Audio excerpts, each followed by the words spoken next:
아버지도 몸이 아파서 일도 못하시고 너희 뒷바라지 하느라 모아둔 돈도 많이 없다.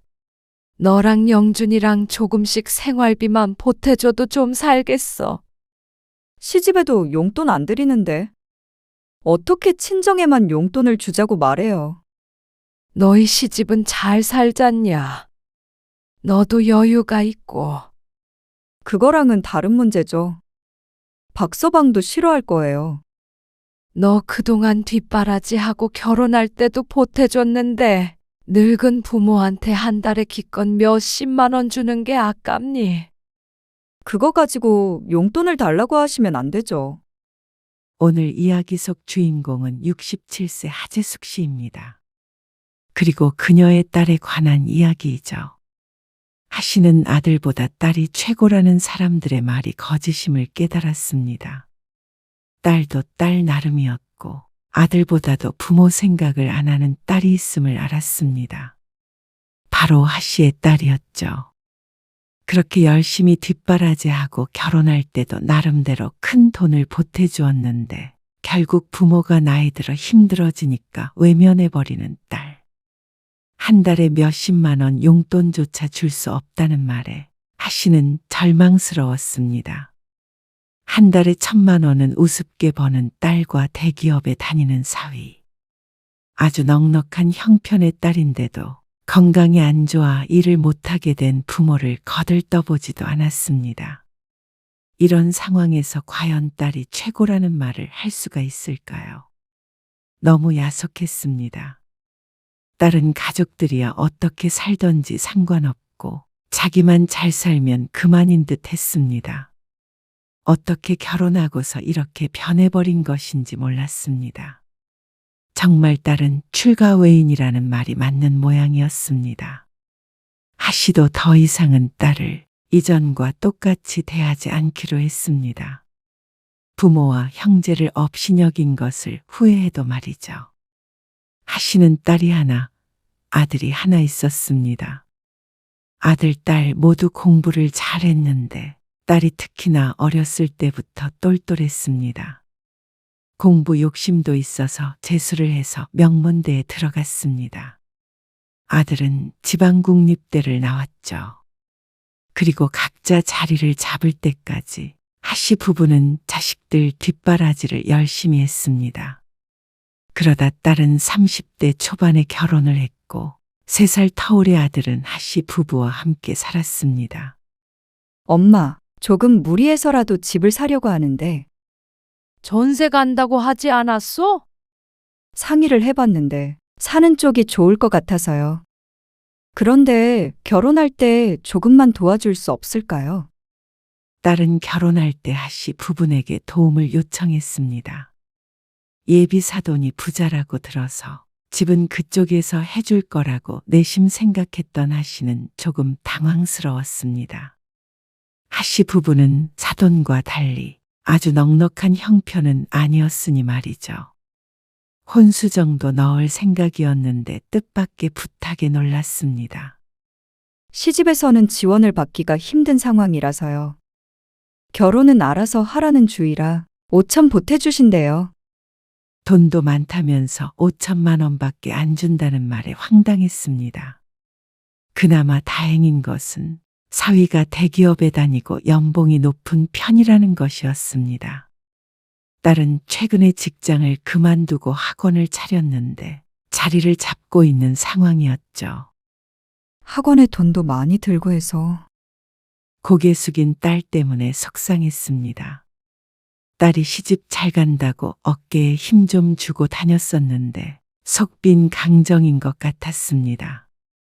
우리도 많이는 못 주고 5천은 똑같이 보태줄게.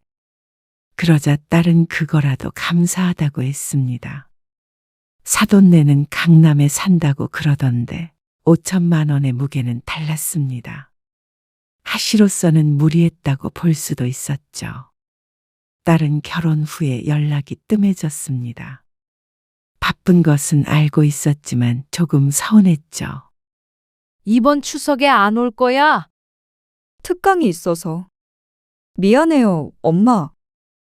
시집에도 못 가고 재석 씨만 보내요. 그래도 얼굴 좀 비추지. 멀지도 않은데. 그러면 밤에 잠깐 들를게요. 올해는 못 있고요. 그렇게 부탁 아닌 부탁을 해야 가끔 날 얼굴을 볼 수 있었습니다. 물론 가끔 만날 때면 일이 힘든지 퀭한 얼굴이었습니다. 그렇게 해서 얼마나 큰 부자가 되려고 그래? 아들은 그런 누나에게 혀를 차며 말했습니다. 제 딴엔 그래도 걱정이 되어서 하는 소리인 것 같았습니다. 매형도 돈 잘 벌잖아. 쉬엄쉬엄 살아. 쉬엄쉬엄 살면 앞으로 애 키우고 어떻게 살겠어? 남들 다 벌 때 못 벌면 직장을 다니는데도 뒤처지는 거지. 일도 좋지만 그래도 자주 오고 그래. 박서방도 그렇고. 네. 그렇게 하겠습니다. 사위도 딸만큼 바쁘다는 이야기는 들었습니다. 아무래도 큰 회사를 다니다 보니까 야근도 잦고 그런 것 같았죠. 요새 누나 학원 엄청 잘 된다던데. 그래? 맨날 바쁘더니 학생들이 많나 보네. 그런가 봐요. 돈 좀 벌겠어요. 딸이 잘 되고 있다는 소식에 기쁘지 않을 수 없었습니다. 그렇게 바빴던 시간들에 대한 보상을 받는구나 싶었죠. 그리고 그 와중에 딸은 아이를 가졌습니다. 이렇게 빨리 가질 생각은 없었는데. 빠르긴. 네 나이면 늦은 편이지. 학원도 잘 된다며. 선생님들 있는데 무슨 걱정이야. 그래도 내가 출근을 해야 하니까. 애가 우선이지. 딸이 뭐든지 스스로 잘 해낼 거라고 생각했습니다. 육아도 일도 말이죠. 하지만 아이를 낳고 몇 개월 되지 않아 딸에게서 예상치 못한 부탁을 받게 되었습니다. 어느 날 저녁 딸에게서 전화가 왔습니다. 내가 제대로 업무를 못 보니까 학원이 제대로 돌아가질 않아서. 애 봐줄 사람이 필요한데 엄마가 좀 해줄 수 없을까요? 하시는 순간 말문이 막혔습니다. 물론 하시는 손자를 무척 예뻐했습니다. 첫 손주이기 때문에 남다른 것은 있었습니다. 그래서 딸에게 시간 날 때마다 들르라고 닥달을 하기도 했습니다. 하지만 정기적으로 손자를 돌봐달라는 부탁에는 망설이게 되었습니다. 하시도 나이가 드니 예전 같지가 않았습니다. 무릎도 아팠고 여기저기 쑤셨습니다. 하고 있는 일도 있기에 그건 힘들 것 같았습니다. 아들도 마음에 걸렸고 말이죠. 승희야, 엄마가 말이지. 하시는 말을 흘렸습니다. 딸의 부탁을 단칼에 거절하기가 쉽지 않았습니다. 몸도 좋지도 않고 집에 네 동생도 챙겨줘야 하잖냐. 내가 시간을 그렇게 빼기가 힘들지. 동생이요? 영준이? 엄마, 영준이 30이 넘었는데 뭘 챙겨줘요? 장가 갈 때까지는 그래도 내 자식이잖아. 그리고 요새 준비하는 일 때문에 골치도 많이 아픈 모양이야. 집에 내내 있는데 밥도 안 차려주고 애 봐주러 간다고 그러면 영준이도 서운하지 않겠니? 아들은 공무원이었는데 최근에 일을 그만두게 되었습니다. 아마 딸의 영향도 있는 듯 했습니다. 남들만큼 벌어서는 안 된다는 말에 위기감을 느꼈는지 어쨌는지 안정적인 직장을 포기해버렸습니다. 그 때문에 아들과 하씨 부부 사이의 마찰도 심하게 있었습니다. 하지만 뒷바라지를 안 해줄 수가 없었죠. 이왕에 다른 일을 하는 거 잘 되어야 했기 때문이었습니다. 미안해. 너희 돈도 잘 버는데 사람 쓰면 되지 않겠어? 아, 그게 비용이 만만치 않잖아요. 지금 아파트 대출금도 갚아야 하고, 학원 확장하느라 들인 돈도 있고 그래서 엄마한테 부탁드린 거였어요. 의외였습니다. 학원이 잘 된다고 들었는데 아이 돌봄 비용이 걱정이라니. 하지만 사업이라는 것이 그런 것이겠거니 생각했습니다. 돈이 들어오는 만큼 투자도 해야 하는 법이니 말이죠. 그래도 어쩌겠어. 그렇게 해. 엄마도 애 봐줄 자신은 없어? 솔직히. 수화기 너머로 딸은 잠시 침묵했습니다. 어쩌면 실망한 것 같기도 했죠. 네, 알겠어요. 그렇게 할게요. 딸의 목소리는 의외로 담담했습니다. 전화를 끊고 하시는 딸의 부탁을 거절한 것이 마음에 걸렸습니다. 하지만 이해해 줄 거라고 생각했습니다. 하지만 그 후로 딸에게서 오는 연락이 좀 뜸해졌습니다.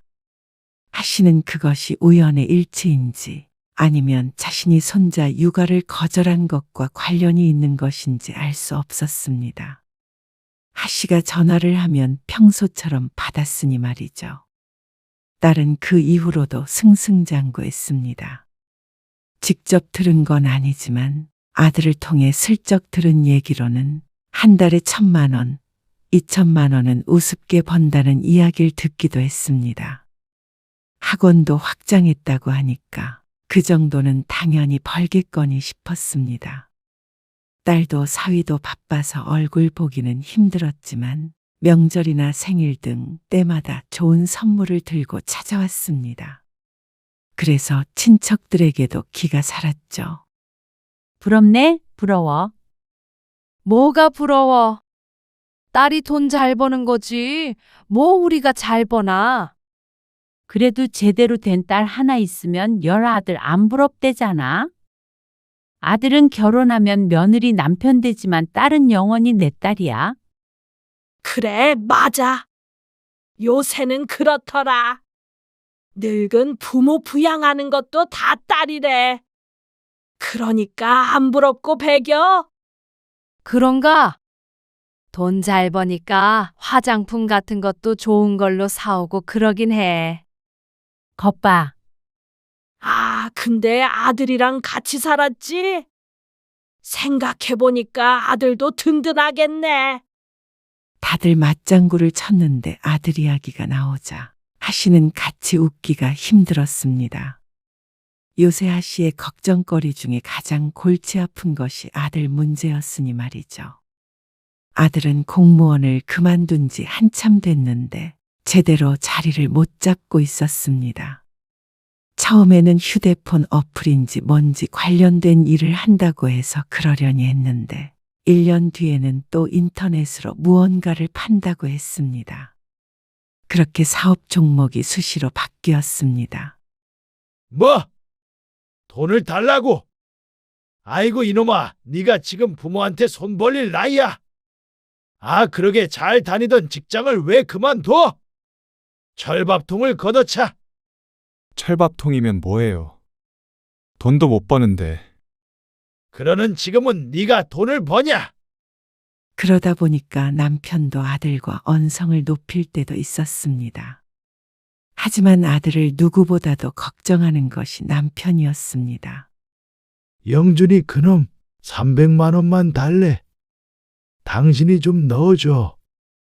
아들 앞에서는 큰 소리 치더니 막상 둘이 있자 한숨을 푹 내쉬면서 하씨에게 말했습니다. 결국엔 아들을 외면할 수가 없었습니다. 얼른 성공해서 결혼을 시켜야 내가 눈을 감지. 나이는 차는데 번듯한 직장도 없이 부모 집에 얹혀서 사는 아들이 안쓰러운 것 같았습니다. 그리고 그건 하씨도 마찬가지였습니다. 딸은 알아서 잘 사는 것 같은데 아들은 왜 이러는지 몰랐습니다. 그러다 너무 답답할 때면 딸이 원망스러울 때도 있었습니다. 얌전히 직장 잘 다니던 애한테 괜한 바람을 넣어서 한심한 백수를 만들어버린 것 같아서 말이죠. 아이고, 그게 승희 탓이겠어? 물론 그게 딸 탓이 아니라는 것은 알았습니다. 하지만 확실히 서운한 것은 있었습니다. 승희야, 너희 학원에 자리 하나 없어? 무슨 자리요?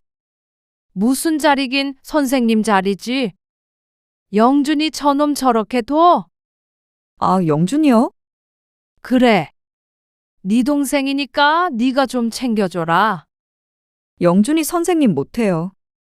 아시잖아요. 아들이 첫 사업에 실패하고 한동안 방황을 하자 딸이 선생님으로 학원에서 아르바이트를 시켜준 적이 있었습니다. 그런데 학생의 꿀밤을 때려서 2달 만에 그만두었습니다. 꿀밤 좀 때렸다고 선생님을 못해? 요새는 그런 거 안 된다고 했잖아요. 영준이도 하고 싶지 않아 하고 무엇보다 아무나 선생님 시킬 수는 없어요. 저희 학원 그렇게 운영 못해요. 가족끼리 참 매정하다고 생각했습니다. 영준이도 정신 차리고 직장 알아보라고 하세요. 더 늦기 전에. 딸 말에 틀린 부분은 없었지만 틀리지 않다고 모두 좋은 말은 아니었습니다. 하씨를 무척 속상하게 하는 말들이었습니다. 자식 중 하나가 잘 됐으니 나머지 하나도 이끌어줬으면 하는 게 부모 마음이었습니다. 그런데 딸은 조금 차가운 구석이 있긴 했습니다. 부모로서는 보기에 유쾌한 것은 아니었습니다. 안마의자 하나 사야 할 것 같아. 여기저기 쑤시고 그러네. 어느 날 남편이 말했습니다. 그리고 하씨는 손뼉을 쳤습니다. 나도 허리 아파서 하나 있었으면 했는데 홈쇼핑에서 하나 사야겠네. 사실 안마의자 얘기가 나와서 하는 말이었지만 이것도 딸에게 섭섭했습니다. 지난번에 전화통화를 하다가 안마의자 얘기가 나온 적이 있었습니다. 모임 때문에 어느 집에 갔다가 비싼 안마의자라고 해서 한번 해봤는데 그게 그렇게 시원할 수가 없었습니다. 그래서 딸에게 슬쩍 말을 꺼냈더니 사달라고 하지도 않았는데 거절당한 일이 있었습니다. 물론 하씨도 잘한 것은 없었습니다. 지난번에 안마의자 사시라고 드린 용돈 그걸로 영준이 주셨죠? 그거는 그때 급하다고 그래가지고 어쩔 수가 없었지. 그런데 또 안마의자 얘기하시는 이유가 뭐예요? 또 달라고 그러는 건 아니죠? 아니야. 그냥 해본 소리야. 누가 사달래니? 영준이한테 생활비 어느 정도 내라고 하세요. 그 정도로 얹혀 살았으면 안마의자도 하나 놔드리라고 그러고요. 사업자라고 있다면서요, 요즘. 아들이 새로운 사업을 시작했는데 그게 그래도 돈이 조금 되는 것 같았습니다. 그래서 지난번에 그 얘기를 했더니 아들에게 안마의자를 받으라는 딸. 너랑 같냐? 영준이가 벌면 얼마나 번다고. 저번에도 통화하니까 낮에도 집에 있던데요. 그게 일이 있을 때만 있는 거라서 그렇지. 일 있을 때는 열심히 해. 저는 주말도 없이 일해요. 새벽부터. 그러니까 다르게 버는 거죠. 안마의자 얘기를 하다가 왜 이야기가 그렇게 흘러갔는지는 알 수 없었습니다. 어쨌거나 안마의자는 사주기 싫다는 말이었는데 말이죠. 그날의 일을 떠올리며 하씨는 홈쇼핑에서 안마의자를 주문했습니다. 큰 지출이었죠. 그러던 어느 날이었습니다. 남편은 퇴직 후에 경비로 일한 지 몇 년 되었는데 근무 중 갑자기 쓰러졌다는 연락을 받게 되었습니다. 하씨는 허겁지겁 택시를 잡아 병원으로 향했습니다. 응급실에 도착했을 때 남편은 침대에 누워 링거를 맞고 있었습니다. 여보, 괜찮아요? 아, 괜찮아. 별것 아니야. 하지만 남편의 얼굴은 창백했습니다. 의사는 건강에 큰 문제가 있는 것은 아니라고 했습니다. 하지만 나이가 있으니 무리하는 일은 삼가라는 말을 했습니다. 당신 일 그만둬야 하는 거 아니에요? 평소에도 근무하는 게 힘들다는 소리를 자주 했던 남편이었습니다. 그러다 이렇게 탈이 난 것 같았습니다. 나도 일을 그만두고 싶은데 우리 지금 사정이 그렇잖아.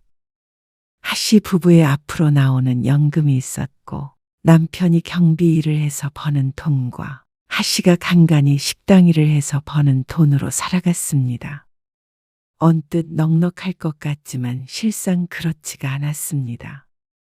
아들의 잦은 사업 실패로 하씨 부부는 여유가 많지 않은 상태였습니다. 아들의 사업 실패와 하씨 부부의 경제적 사정이 무슨 상관인가 싶겠지만 아주 깊은 관계가 있었죠. 엄마, 이번에는 잘 되고 있는 거 알잖아요. 알긴 뭘 알아. 마지막이라니까요. 지난번에도 그 얘기 했잖아. 엄마 아빠는 뭐 먹고 살라고 자꾸 돈을 달라고 그래. 아빠 이번에 쓰러지신 거 몰라? 이제 일도 그만둬야 한다고. 그렇다고 망하는 건 아니잖아요. 이 집도 있고 매달 들어오는 돈도 있고. 너만 아니면 당연히 괜찮지. 근데 계속 가져가면 나중에 엄마 아빠 노후는 어떻게 하라고. 지난해까지는 아들 카드값도 대줬을 정도였습니다. 연금이 200만 원 넘게 나오지만 그래도 하씨 부부 두 사람 생활비로도 빠듯했습니다. 그나마 여태까지 둘 다 일을 하고 있어서 큰 어려움 없이 살아온 것이었죠. 집으로 대출 받으면 안 되나? 대출 하나도 없잖아요.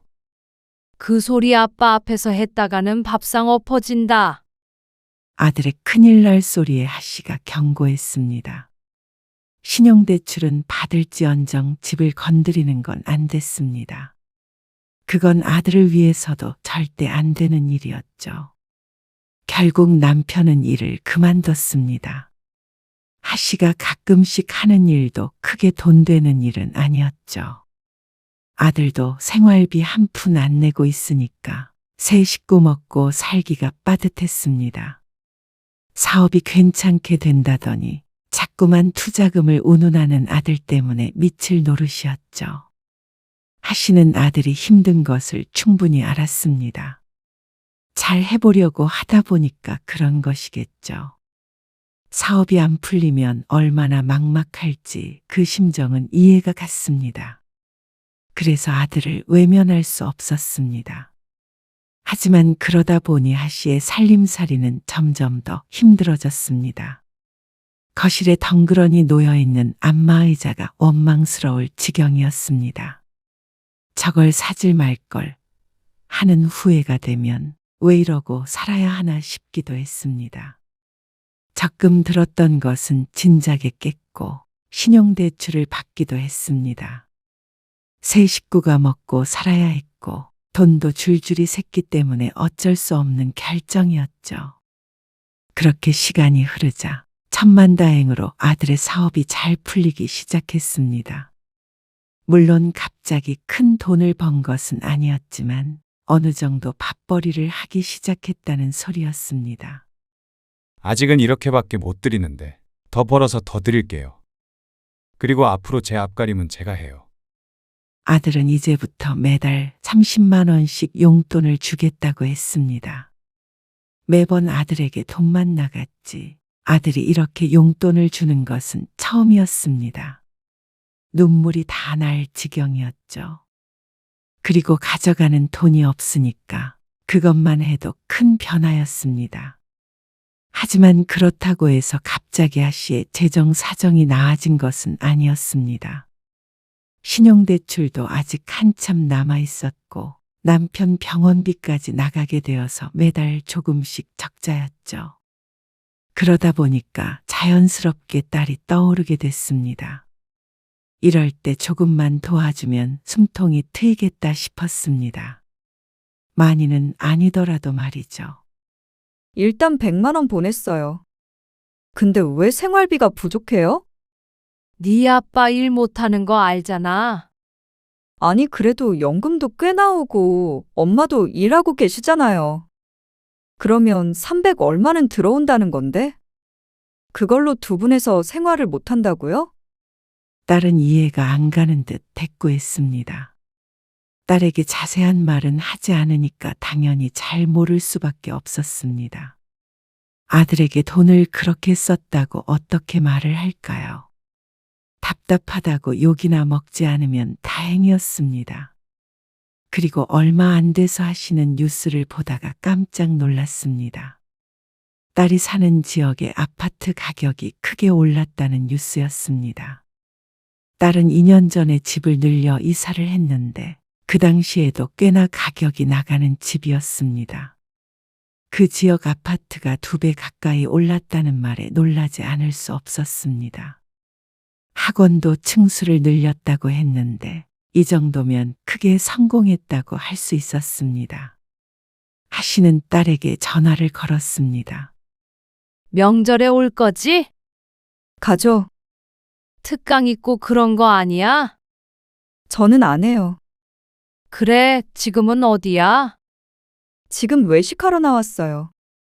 셋이 그래? 박서방 이번에 승진하게 됐거든요. 딸의 기분이 좋아 보였습니다. 그리고 딸의 말에 하씨도 무척 기뻤죠. 딸이 잘 사는 것 같아서 안심이 되기도 했고 어쩐지 든든하기도 했습니다. 그래. 추석 때 보자, 그러면. 그리고 추석이 되기를 손꼽아 기다렸습니다. 너는 결혼 안 해? 추석 때 방문한 딸이 아들에게 물었습니다. 그러자 아들이 심드렁하게 대꾸했습니다. 하지, 왜 안 해? 여자친구는 있고. 아이소. 신경 쓰지 마. 최근에 외박이 잦은 아들이 누군가 만나고 있다는 사실은 알고 있었습니다. 결혼을 할 나이가 지난 것 같아서 하씨 부부는 아들에게 전혀 참견하지 않았습니다. 얼른 사고라도 쳐서 결혼하길 바라는 마음이 컸으니 말이죠. 요새 영준이가 용돈도 줘. 그럼 당연히 드려야죠. 그동안 얹혀 산 게 있는데. 30 중반이 넘게 같이 살고 있다 보니까 딸의 눈엔 남동생이 한심한 것 같았습니다. 혹시라도 아들이 기가 죽을까봐 걱정이었습니다. 사위는 그렇게나 잘 나간다는데 아들과 비교가 많이 됐기 때문이었습니다. 이번 사업은 잘 돼. 근데 자꾸 무슨 돈이 있어서 사업하는 거야? 모아둔 돈이 그렇게 많았어. 아내가 알아서 해. 그런데 아들이 그 순간 하씨 부부를 힐끔 쳐다보았습니다. 그리고 그 눈짓을 지나치지 않은 딸이 인상을 구겼습니다. 설마 엄마 아빠한테 손 벌렸어? 남이사. 아들은 기분이 상했는지 자리에서 일어났습니다. 그러더니 친구를 좀 만나고 오겠다며 집을 나섰습니다. 그리고 그날 밤 사위와 남편은 잠들었고 아들은 돌아오지 않은 시각 하씨는 딸과 마주 앉았습니다. 그러니까 영준이가 아직도 저 모양으로 살죠. 딸은 아들 뒷바라지 좀 그만하라며 하씨를 나무랐습니다. 근데 영준이가 용돈도 드린다면서요. 얼마나 힘든 건데요. 아빠 병원비가 그렇게 많이 나와요? 딸은 다소 걱정스러운 말투로 물었습니다.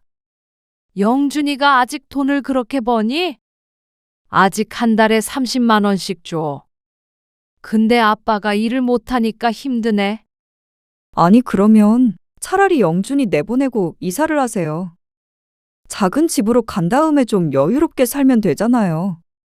여기도 집값 많이 올랐다고 하던데. 그건 사실이었습니다. 하지만 이 집은 건드리고 싶지 않았습니다. 영준이 여자친구랑 결혼할 거 아니에요? 그러면 더 이상 같이 살지도 않잖아요. 그러면 두 분이서 충분히 살 수 있을 것 같은데? 이 집 떠날 생각 없어. 아니면 주택연금도 한번 알아보시던가요? 주택연금? 네. 꽤 많이 나올 것 같은데? 그러면 앞으로 노후는 걱정 없겠죠. 딸의 말이 맞았습니다. 하지만 틀린 것이 있었습니다. 하씨에게는 이 집을 고스란히 남겨둘 이유가 있었으니 말이죠. 그건 나중에. 천천히 할게. 미안한 부탁 좀 하자. 무슨 부탁이요? 너도 이제 우리 상황 아니까 달에 얼마씩이라도 좀 줬으면 해. 그러자 딸은 당황한 표정을 했습니다. 영준이도 30씩 주잖아. 너도 주면 충분히 생활할 수 있지. 용돈이요? 너도 30만 원, 아니 50만 원 정도 주면 네 아빠 병원비 내고도 넉넉히 살 것 같아. 딸은 이해가 안 되는 표정을 지었습니다. 아니, 용돈이 중요한 게 아니라 주택연금 받거나 이사하면 충분히 풍족하게 사실 수 있는데 그런데 왜 자식에게 손을 벌리냐는 듯한 말이었습니다. 딸에게 실망스러운 감정이 들 수밖에 없었습니다. 그걸로 생활이 안 돼요? 안마의자도 샀고 안마의자 하나 때문에 그런 건 아니잖아요. 영준이도 곧 독립할 텐데. 계속되는 추궁해 하시는 사실을 털어놓을 수밖에 없었습니다. 사실 신용대출 받은 것도 있고 그래. 신용대출이요? 그래. 그래서 지난번에 힘들다고 그러셨어요? 아니, 근데 왜 신용대출까지 받은 건데요? 설마 영준이 때문이죠? 사업자금 되셨어요? 딸은 기가 막히다며 한숨을 쉬었습니다. 그거 영준이 그놈한테 갚으라고 하세요. 이제 자리 잡았잖아. 계속 용돈 주기로 했어. 몇십만 원씩 해서 얼마나 갚아요. 그러더니 한동안 말이 없었습니다. 그래서 저한테 용돈 달라고 하신 거예요? 결국 영준이 사업자금 들어간 돈 메꾸는 거나 마찬가지잖아요. 딸은 그 부분에서 빈정이 상한 것 같았습니다. 그래도 네가 넉넉하게 살잖아. 딸은 부족함 없이 살고 있었습니다. 물론 그렇게 되는 데까지 고생은 많았겠지만 결과적으로는 집안에서 가장 잘 됐으니까 나머지 식구를 돕는 게 당연하다고 생각했습니다. 하시라도 그렇게 했을 거고 말이죠. 영준이 뒤치다꺼리 해줄 마음도 없고요. 그리고 시집에도 용돈 안 드리는데 어떻게 친정에만 용돈을 주자고 말해요. 너희 시집은 잘 살잖냐? 잘 살고 못 살고가 무슨 상관이에요? 양가에 똑같이 해야죠. 딸의 말에 기가 막혔습니다. 부자에게 50만 원을 주는 것과 하씨에게 50만 원을 주는 게 어떻게 같을 수 있는지 몰랐습니다. 오른 집값만 하더라도 몇 억이라는데 말이죠. 너는 뉴스 보니까 집값도 훌쩍 올랐던데. 한 달에 기껏 50만 원 주는 게 아깝니? 그러는 엄마 집도 올랐다니까요. 이 집으로 주택연금 받으세요. 그리고 그 빚은 꼭 영준이 보고 갚으라고 하시고요. 이 집은 안 된다니까. 대출도 하나도 없잖아요. 근데 왜 안 돼요? 승희야, 영준이 곧 결혼하잖냐. 근데 어떻게 집 한 채도 없이 결혼을 시켜? 뭐라고요? 당황스러운 딸의 표정. 하씨는 말을 이었습니다. 우리가 물려줄 게 집밖에 더 있냐? 지금 살고 있는 이 집을 영준이한테 주신다고요? 엄마는 그럼 나가서 살고요? 영준이한테 물어봐야겠지만 일단 명의를 바꿔주고 당분간 같이 생각이었지. 그러니까 건들면 안 된다는 거야. 딸은 기가 막히다는 듯이 탄식했습니다. 그동안 그렇게 뒷바라지 해주고 사업자금 다 대주고 신용대출까지 받으셨으면서 이 집까지 영준이 주시겠다고요? 그래서 힘드니까 저한테는 매달 용돈 달라고요? 제가 바보예요? 뭐? 무슨 말을 그렇게 해? 저는 아무것도 안 물려주고 일방적으로 희생하라는데 누가 곱게 말할 수 있겠어요? 아무것도 안 주긴? 너 그렇게 키워준 건 생각 안 하니? 제대로 공부시켰으니까 지금 그렇게 잘 나가는 거잖아. 그렇게 따지면 영준이는 더 오래 공부시켰잖아요. 그리고 결혼할 때 5천만 원도 줬잖아. 그러면 영준이도 5천만 원만 주셔야죠. 너랑 영준이랑 같아? 너는 시집도 잘 산다면서 집은 거기에다가 말을 해야지. 부잣집에 시집가서 챙길 거 못 챙긴 건 딸 본인이었는데 어째서 친정에다가 화풀이를 하는지 몰랐습니다. 그래도 무리해서 도와줬던 걸 뻔히 알면서 말이죠. 그리고 너 너무 그렇게 욕심부리고 매정하게 굴지 말어. 가치 없이 살면 모르겠는데 이 집 탐내지 않아도 될 정도로 잘 살고 있잖아. 엄마도 다 생각이 있어서 그런 거야. 아들, 딸 차별하는 게 다 생각이 있어서 그런 거라고요? 차별이라니. 집 물려받을 아들한테 용돈 달라고 그러세요. 어떻게 이렇게 부모에게 독하게 말을 하는지 몰랐습니다. 원래부터 아들보다 차가운 성격인 것은 알았지만 돈 앞에서 이렇게 변할 수 있나 싶었습니다. 아들, 딸 차별하고 싶은 것이 아니었습니다. 만약에 딸이 어려운 상황이었다면 이 집을 몽땅 아들에게 주진 않았을 것이었습니다. 딸도 많이 챙겨줬겠죠. 그런데 자기 부모나 형제는 전혀 배려하지 않고 자기만 잘 살면 그만인 것 같았습니다. 그렇게 부유하게 살고 있으면서도 가족을 도울 생각은 안 드는 모양이었죠. 하시는 화를 애써 눌렀습니다. 딸한테 이런 말을 하려고 앞에 앉힌 게 아니었습니다. 딸의 도움이 없으면 이 집을 온전하게 아들에게 주지 못할 수도 있었습니다. 그래서 하시는 생각해둔 발을 입 밖으로 꺼냈습니다. 아니면 내가 준우 봐줄 테니까 한 달에 한 200씩 줄래? 준우를 봐주시겠다고요?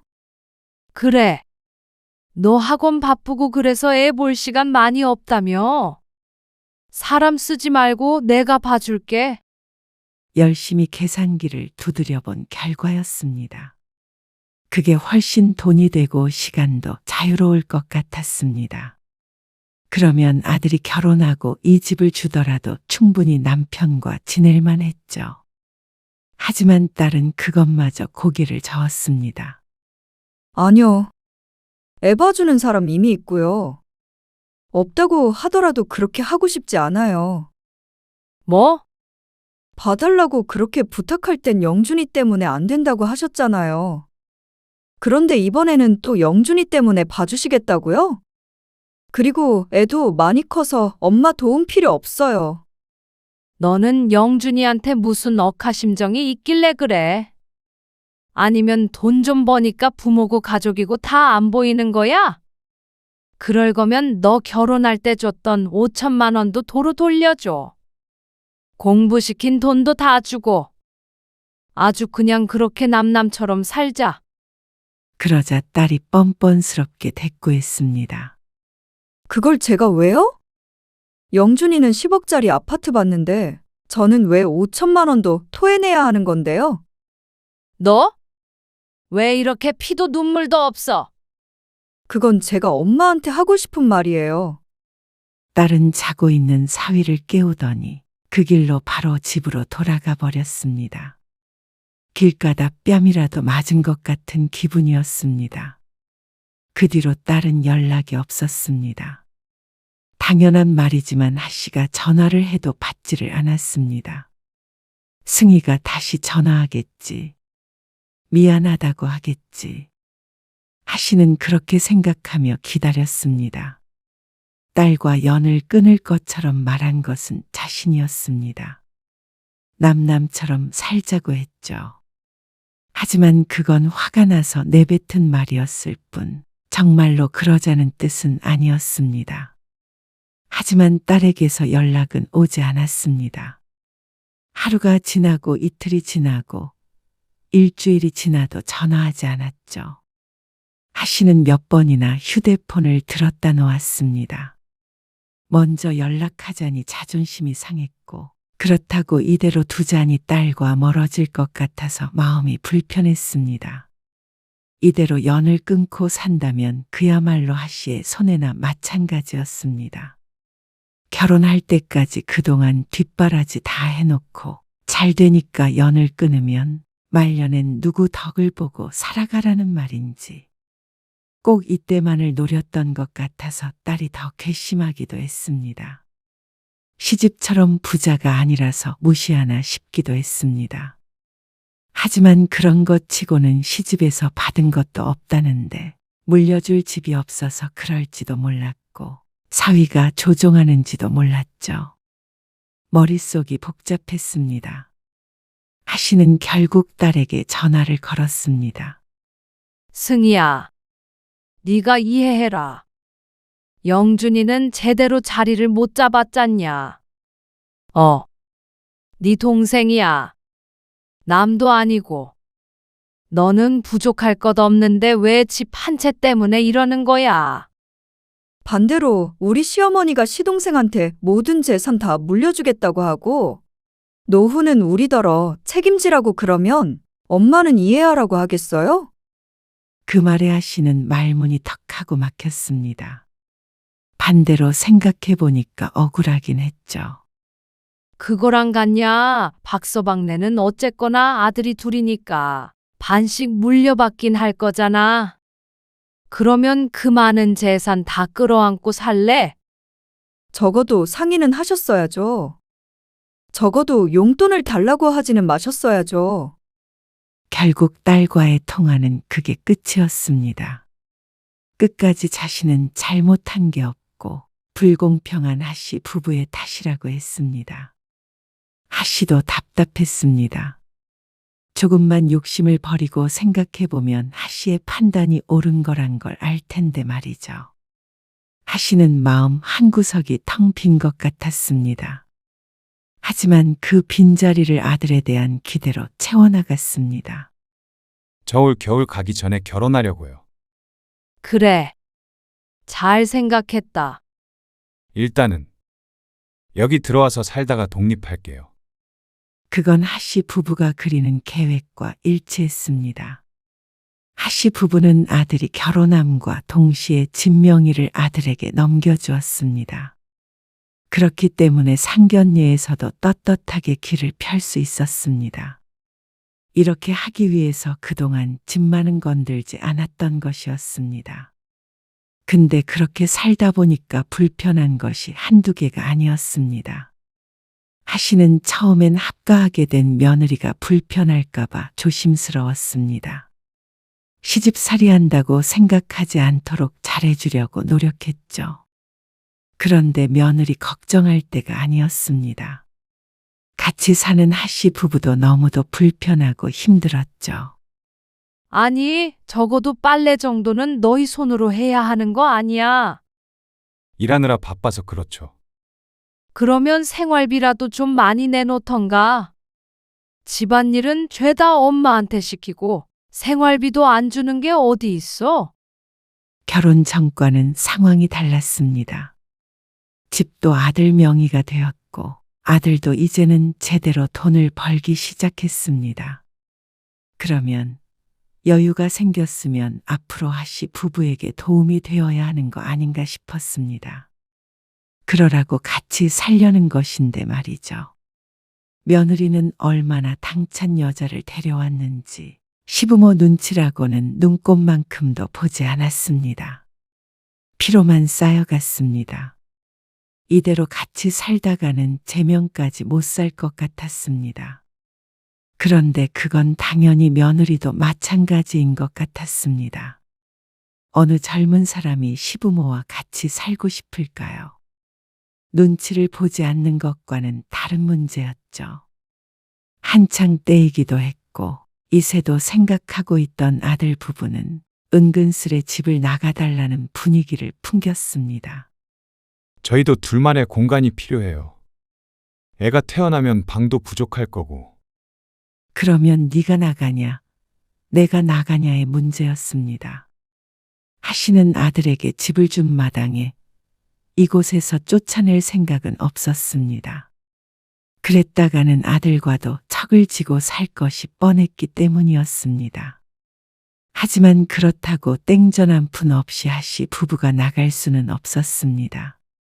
저희가 집 얻어드릴 테니까 근처에서 따로 편하게 사시는 게 어때요? 서로 눈치 안 보고 편하게. 어느 날 꺼낸 아들의 말에 하씨는 반가우면서도 기분이 좋지 않았습니다. 하씨도 따로 살길 바랐지만 어쩐지 내 집에서 쫓겨나는 것 같다는 생각을 지울 수 없었기 때문이었습니다. 그래? 그렇게 하자. 남편도 이렇게는 못 살겠다고 했습니다. 며느리 때문에 옷차림도 신경 써야 하고 화장실도 마음대로 들락날락 못한다면서 불편함을 토로했었죠.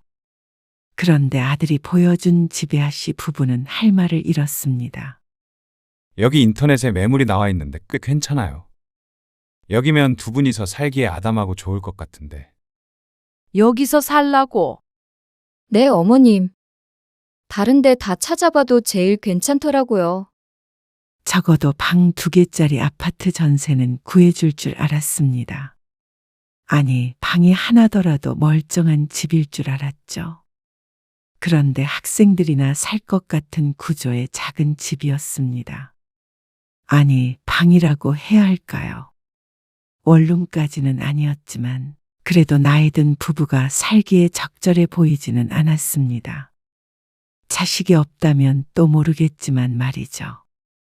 나가는 건 좋은데 적어도 제대로 된 집은 구해줘야 할 거 아니야. 여기도 제대로 된 곳이에요. 방 여러 개 인건 필요 없잖아요. 그래도 이 집에서 살다가 그런 데로 이사 가라는 거야? 이게 말이 돼? 요즘 월세가 얼마나 비싼 줄 아세요? 그것도 전세도 아니고 월세였습니다. 아들이 혹시라도 월세를 안 내주기라도 하면 오도 가도 못하는 신세가 될 수도 있었습니다. 아파트를 한 채 줬으면 그래도 부모의 거취에 대해서는 진지하게 고민을 해야 하는 거 아닌가 싶었습니다. 이러려고 준 집은 아니었지만 적어도 최소한의 수준은 있다고 생각했습니다. 결국 모든 재산을 받은 아들인데 부모 노후에 대해서 전혀 생각을 안 했나 싶어서 어이가 없었죠. 그러면 우리는 이 집에서 그냥 살아야지. 당연한 얘기였습니다.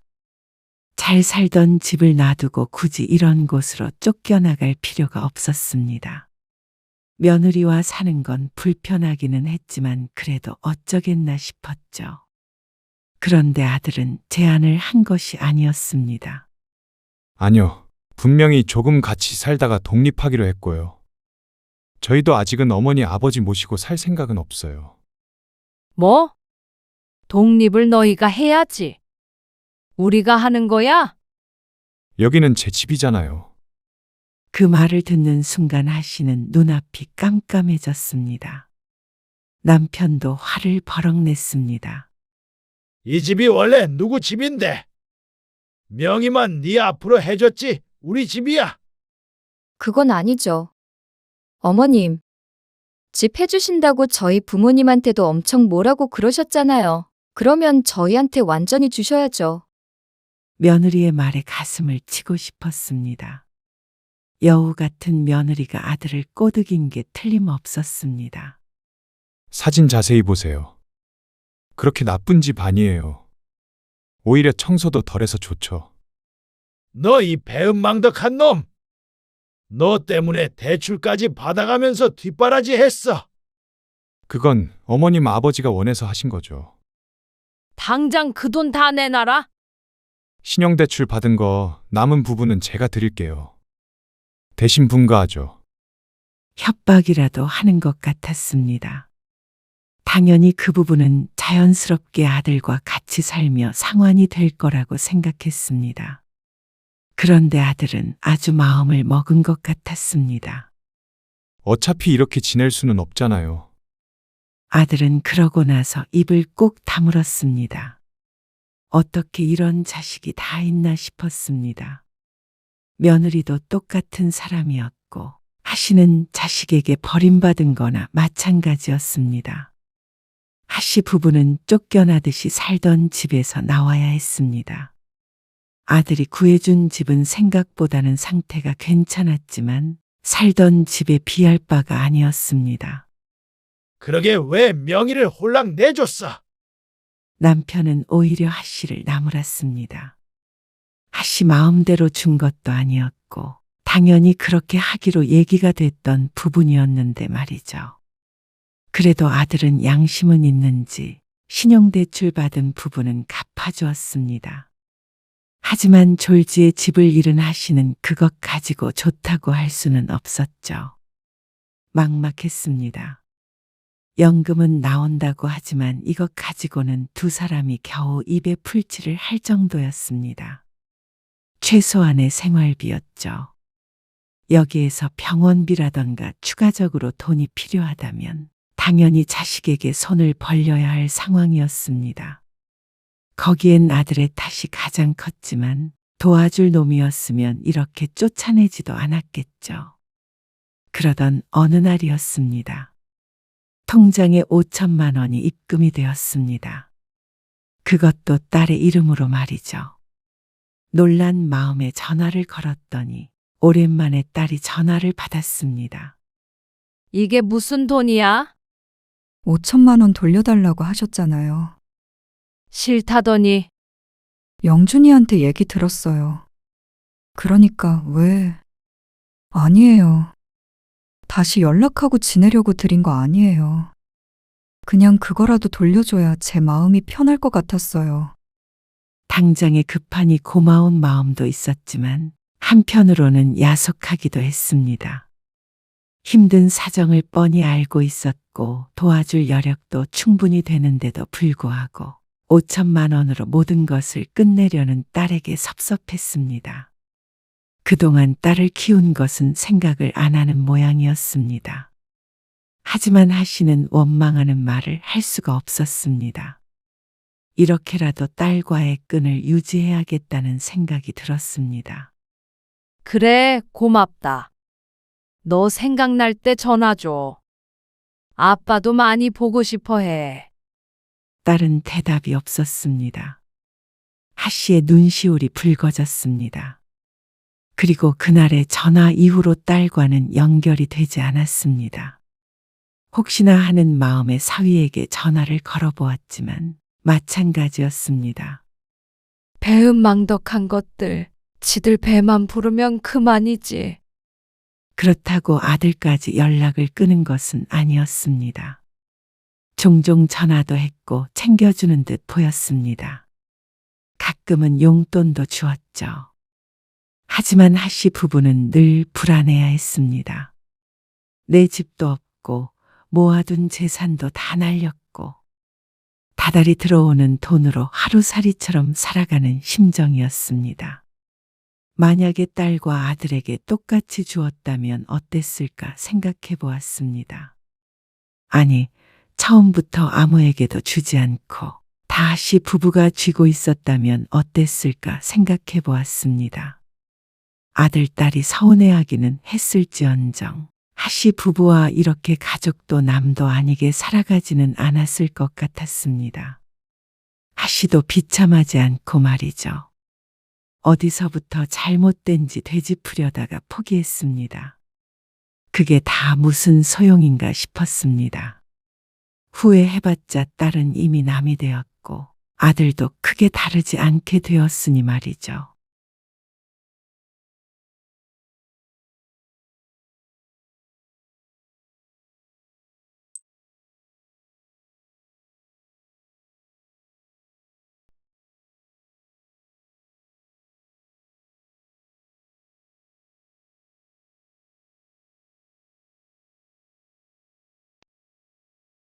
당신 너무한 거 아니야?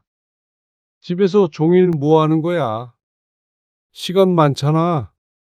천천히 하나씩 하면은 힘도 안 들 텐데 왜 집을 이렇게 두는 거야? 당신은 전업주부가 집에서 노는 줄 알아? 잔소리 좀 그만해. 내가 알아서 한다고. 알아서 하는 게 이거야? 집도 예쁘게 꾸미고 그런다면서 책임지겠다며? 어련히 알아서 할까? 당신은 당신 일해. 잔소리 하지 말고. 알아서 한다면서 왜 매번 내가 하게 만드는 거야?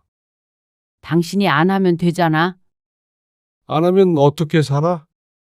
돼지우리에서 살아? 그럴 거면 차라리 다시 회사에 나가. 오늘 이야기 속 주인공은 54세 서경식 씨입니다. 그리고 그의 아내에 관한 이야기이죠. 서 씨는 아내가 직장을 그만둘 때까지만 하더라도 삶에 이토록 큰 변화가 찾아올 거라고는 생각하지 못했습니다. 상상도 못했습니다. 멀쩡히 직장을 다닐 때는 사람도 멀쩡하더니 오히려 맞벌이를 안 하고 전업주부가 되자 아내는 돌변했습니다. 내조하겠다고 서 씨를 설득하더니 정반대의 삶을 살았습니다. 마음대로 살 자격을 얻었다는 듯이 말이죠. 직장을 때려치우고 집에서 손 하나 까딱 안 하는 아내. 가족에 관한 일에는 더욱 무관심해졌습니다. 부모님 부양 문제와 자식들 문제도 전부 외면하고 본인만을 위해 살아가고 싶다는 아내. 그런 아내를 설득하고 달래는데도 지쳤습니다. 서 씨는 이런 아내와는 더는 살 수가 없겠다 싶었습니다. 그래서 50이 넘은 나이에 큰 결심을 하게 되었습니다. 뜯어 고칠 수 없다면 떼어내야 했죠. 서 씨는 20대에 아내를 만나 결혼을 했고 슬하에 자식들을 두었습니다. 연년생인 아이들이 아주 어릴 때를 빼면 쭉 맞벌이를 했습니다. 결혼할 때 양가에서 받은 것이 없으니 평범하게 그렇게 살아갈 수밖에 없었죠. 그래도 욕심부리지 않고 두 아이를 키우면서 알뜰하게 잘 살아갔습니다. 자연스럽게 서 씨도 아내와 집안일을 분담해서 했습니다. 아무래도 아이들 육아에 있어서는 아내가 관여하는 바가 크기 때문에 집안일은 김 씨가 좀 더 했죠. 요리를 빼면 거진 서 씨가 나서서 했습니다. 크게 불만이 없었고 아이들이 클 때까지 아내와의 불화도 없었죠. 서 씨가 아내의 변화를 처음 감지한 것은 2년 전이었습니다. 유난히 추웠던 1월 어느 저녁이었죠. 그날도 서 씨는 여느 때처럼 회사에서 야근을 마치고 집으로 돌아왔습니다. 현관문을 열자 어둠 속에 놓인 아내의 구두가 눈에 들어왔습니다. 그리고 거실에 불이 꺼져 있었습니다. 서 씨는 조심스럽게 안으로 들어가 불을 켰습니다. 소파에 앉아 있던 아내가 고개를 돌렸습니다. 무슨 일 있어? 불도 안 켜고 뭐해? 의아한 서 씨의 물음에 아내는 침묵했습니다. 그러다가 힘들게 입을 뗐습니다. 그냥 회사에서 일이 좀 꼬여서. 미안한데 나 그냥 조용히 있고 싶어. 저녁 안 먹어. 아내는 그 말만 남기고 안방으로 들어가 버렸습니다. 문이 닫히는 소리가 유난히 크게 들렸습니다. 서 씨는 잠시 닫힌 문을 바라보다가 주방으로 향했습니다. 냉장고 문을 열어서 대충 저녁을 차려 먹었습니다. 밥을 먹고 들어가니까 아내는 잠이 들었는지 침대에 누워 있었습니다. 아내는 중견 무역회사의 격리팀에서 일했는데 오래 다닌 직장에서 문제가 있었던 모양이었습니다. 며칠째 저기압이라 서 씨가 캐물었더니 직장 동료들이 연달아 퇴사하는 바람에 업무가 많아져 힘들다는 말을 했습니다. 여보, 얘기 좀 해. 내일 얘기해. 같이 산책이라도 다녀올까? 그냥 좀 쉬고 싶어. 주말에 애들 온다는데. 피곤해. 다음에 오라고 해. 서 씨는 처음에는 이해했습니다. 회사가 힘드니까 그럴 수 있다고 생각했습니다. 하지만 그 상태가 지속되자 슬슬 걱정이 되었죠. 아직도 사람 안 뽑은 거야? 뽑았어. 근데 왜 그래? 그래도 일이 많어? 이렇게 일하다가 늙을 거 생각하니까 우울해. 아내는 우울증이라도 온 것인지 무기력해 보였습니다. 힘든 시기를 겪어서인지 직장에 정이 떨어진 것 같기도 했고 말이죠. 휴가를 쓰고 좀 쉬는 게 어때? 아니면 이직을 하거나. 이 나이에 이직을? 누가 써줘? 아내는 한숨을 푹 내쉬었습니다. 우리는 왜 이렇게 지질이 궁상으로 살고 있냐? 아내의 푸념에 서 씨는 말이 없었습니다. 지질이 궁상이라는 말이 어쩐지 가슴이 아팠습니다. 아내가 말은 그렇게 했지만 궁상 맞다고 할 정도의 살림은 아니었습니다. 그래도 내 집, 내 차가 있었고 자식들 대학까지 졸업시켰으면 평균은 된다고 생각했습니다. 다만 이제부터 열심히 벌어서 노후 준비를 탄탄하게 하기 위해서 아끼며 살고 있는 것 뿐이었죠. 당신 좀 그러면 우리 여름 휴가에 해외여행이라도 다녀오자. 기분 전환으로. 그거 잠깐 다녀오면 뭐? 휴가 끝나고 출근 안 해? 허파에 바람만 들고 더 우울해져. 그냥 좀 신경 꺼. 내가 알아서 할 테니까. 당신이 내 맘을 뭘 알아. 무슨 말을 해도 아내는 불만이었습니다. 자연스럽게 가장 가까이에 있는 서 씨에게 짜증이 늘어났습니다. 서 씨도 울컥할 때가 있었지만 아내와 똑같이 짜증을 냈다가는 싸움밖에 더 되겠나 싶어서 아내가 뭐라고 해도 속으로만 사겼습니다. 그러던 어느 날 서 씨는 아내와 함께 부부 동반 모임을 다녀오게 됐습니다. 어머, 집이 아기자기하고 예뻐요. 아, 그래요? 제가 인테리어에 취미가 있어서요. 이쪽 일을 하시나 봐요. 에이, 아니에요. 집에서 할 일 없으니까 혼자 이런저런 구상을 해보는 거죠. 집사람이 말은 저렇게 해도 할 일이 많아요. 애들 대학 보내느라 제일 고생 많이 했죠. 지인의 집에서 모임을 하게 되었는데 집주인의 아내가 참 부지런한 전업주부인 모양이었습니다. 집안은 깔끔했고 자식들도 명문대에 들어갔다고 들었습니다. 애들 대학 보내고 지금은 뭐 하세요? 아내는 그 여자에게 관심이 많이 보였죠.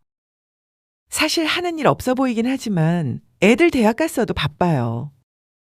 같이 사니까 밥 차려줘야 하고 남편 회사에 가져갈 점심 도시락도 싸고요. 청소하고 빨래하고 그렇게만 해도 벌써 오후인데요. 저는 맞벌이 하는 사람들 보면 정말 존경스러워요. 존경스럽긴요.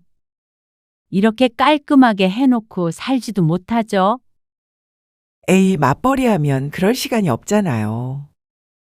저 같은 백수랑 비교하시면 안 돼요.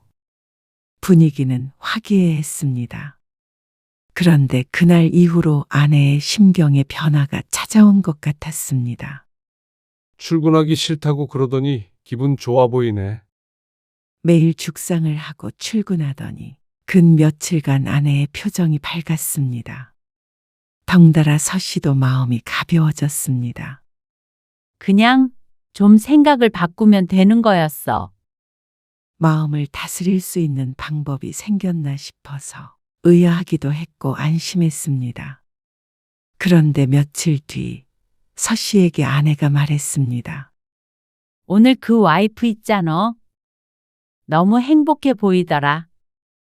와이프? 누구 와이프? 그 왜 지난번 모임에 아, 그 사람. 그 사람이 행복해 보였어. 그렇잖아. 아무 걱정 없어 보이던데. 그러니까 그 남편도 뭔가 안정돼 보이고 집이 딱 균형이 맞잖아. 아내가 뜬금없이 무슨 말을 하는지 얼른 알아듣지는 못했지만 더 말해보라는 듯이 서 씨는 고개를 끄덕였습니다. 내 생각엔 그게 여자가 집에 있으니까 그런 거 같아. 그러니까 집이 잘 굴러가. 남편이랑 애들 뒷바라지 하면서 자기 취미도 하고 집도 너무 깔끔하잖아. 그래? 나도 그래서 회사 그만두는 게 어떤가 싶어. 뭐 회사를? 이직하는 게 아니라? 아내가 이직을 원할 수도 있다고 생각하긴 했지만 설마 하니 그만두려고 할 줄은 몰랐습니다. 이 정도 일했으면 됐잖아. 나도 이제 좀 남들처럼 살래. 갑작스러운 말이었지만 아내는 혼자서 결심한 듯 단호한 표정을 지었습니다. 하지만 서 씨는 선뜻 그러라고 할 수가 없었습니다. 그 지인과 서 씨 부부는 사정이 달랐습니다. 지인은 남편 쪽이 사업을 했는데 꽤나 규모가 있어서 노후 걱정이 없는 부부였습니다. 하지만 서 씨 부부는 아직은 노후가 준비됐다고 볼 수가 없었습니다. 이번 달까지만 다니려고. 서 씨는 머릿속에서 여러 가지 생각이 스쳐 지나갔습니다. 두 딸의 결혼 자금, 주택담보대출, 부부의 노후 자금. 그 모든 것이 아내의 퇴사라는 단어 앞에서 흩어져 내리는 것 같았습니다. 이대로 착실히 일하면 말년에 자식에게 손 안 벌리고 잘 살 수 있을 거라고 생각했습니다. 저축도 꽤나 하고 있었고 서 씨도 월급쟁이였지만 그래도 남들보다는 좀 더 벌었으니 말이죠. 하지만 그건 아내가 함께 일했을 때 가능한 일처럼 보였습니다. 당신 힘든 건 아는데 그렇다고 갑자기 그만두기는 좀 그렇지. 무슨 일만 없다면 앞으로 그래도 10년 가까이 더 일할 수 있었습니다. 그게 아니더라도 버틸 수 있는 만큼 버틴다면 퇴직금도 그만큼 커질 테고 말이죠. 내 주위에도 일 안 하고 남편이랑 애들 뒷바라지만 하고 사는 여자들 많아. 왜 난 안 돼? 나도 그렇게 살고 싶어. 애들 뒷바라지가 더 필요해? 지금 둘 다 대학 졸업해서 독립해서 살고 있는데. 당신 내조하면 되지. 집안일도 이제 내가 다 하고. 당신 밥도 더 잘 챙겨주고. 집이 조금 더 깨끗해지거나 반찬 수가 늘어나는 것은 서 씨에겐 사실 아무 의미도 없었습니다. 그러한 대가가 아내의 월급이 사라지는 거라면 말이죠.